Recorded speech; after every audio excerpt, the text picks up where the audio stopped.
There is a glaring, noticeable problem with WWE Saturday Night's main event. In this video, we're going to talk about what that problem is, how it came about, and what WWE can do to fix it, because this is the second iteration of Saturday Night's main event under the current agreement between World Wrestling Entertainment and NBCU.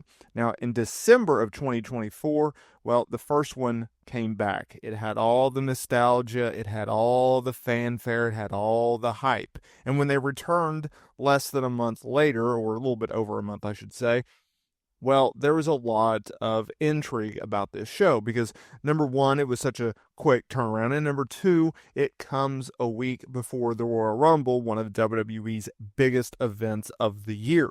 And when this event was announced, well, we had come off of a premium live event type worthy card, right? You had various instances of big time matches, just banger after banger after banger. They made it seem like a major ordeal. Heck, they didn't even have a premium live event in December leading up to the show or even after the show. And so when they announced the January 25th event, everyone was intrigued. Would this be a premium live event type card? Would this be a hype job for the Royal Rumble?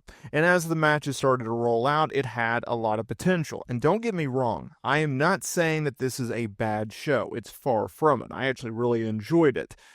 But we are going to talk about the noticeable problem with it. Obviously, you had the opener, Rhea Ripley defending against Nia Jax. You had the main event of Gunther retaining the World Heavyweight Championship against Jey Uso. And we'll talk about those matches more in depth.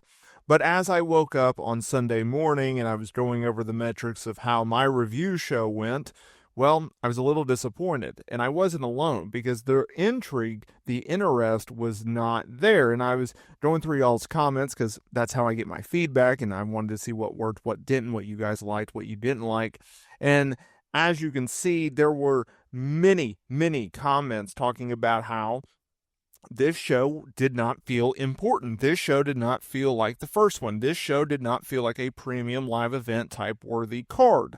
It felt like just another show with some noticeable matches, yet it felt like an advertisement for the Royal Rumble.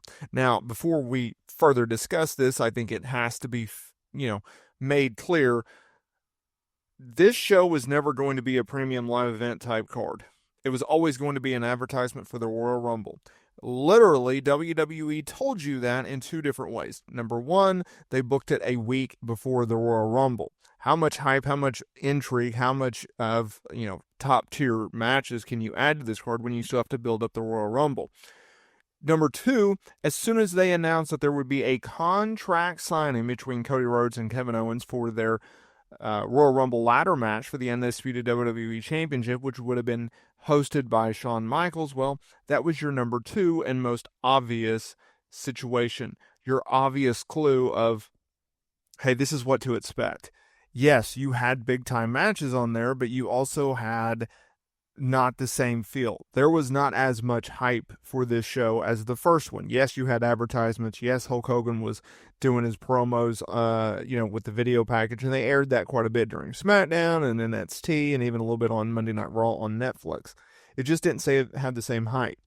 You also have to understand, you also have to realize that Saturday Night's main event, outside of a month in which does not have a WWE Premium Live event, if it goes in the same month as a PLE, it's not going to feel as big. If you have a premium live event that either is before or follows a week within the Saturday Night's main event, well, it's not going to feel the same way. Think about it.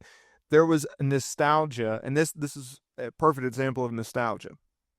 When they announced Saturday Night's main event, everyone's like, oh, the 80s, oh, the 90s, right? For me, as a 30-year-old, I'm thinking the mid-2000s, and I'm like, those shows weren't very good either. But I think you also have to keep in mind that with nostalgia comes disappointment because you were at a different point in time with nostalgia. So for me, in the mid-2000s, I was a 10-year-old, 13-year-old kid. I'm 30 now, right? You guys could have been young kids or older kids or teenagers or whatnot. And so, yes, going back to nostalgia is a nice feeling, and it's exciting to go into it, and you enjoy it the first go around. Once you start coming back for seconds and thirds and fourths and etc., the feeling of nostalgia starts to creep in of been there, done that, saw that. What else is new, right? Because it's a 2 hour window. It's on a Saturday night, which is very difficult, and it's on NBC. And I think when you looked at the numbers coming out of the first one, obviously you have to take into consideration that it aired on NBC and it aired on Peacock. Well, you are splitting the audience somewhat. So when the television ratings come out for Saturday night's main event, they're not as strong as you think, and if you combine them, then they're a little bit stronger. But still, it was about 2 million viewers, 2.5 million viewers in total, counting Peacock and NBC. That's really not that massive of a audience. Now, I understand with premium live events, they don't get that kind of audience, but there is an intrigue, there is a buzz about them because at least WWE makes you want to care about them. And for the most part, it's pretty straightforward with WWE premium live events. I really, really enjoy this aspect of like, you pretty much know what's going on going into the show, but you know they're going to have plenty of time to have great matches.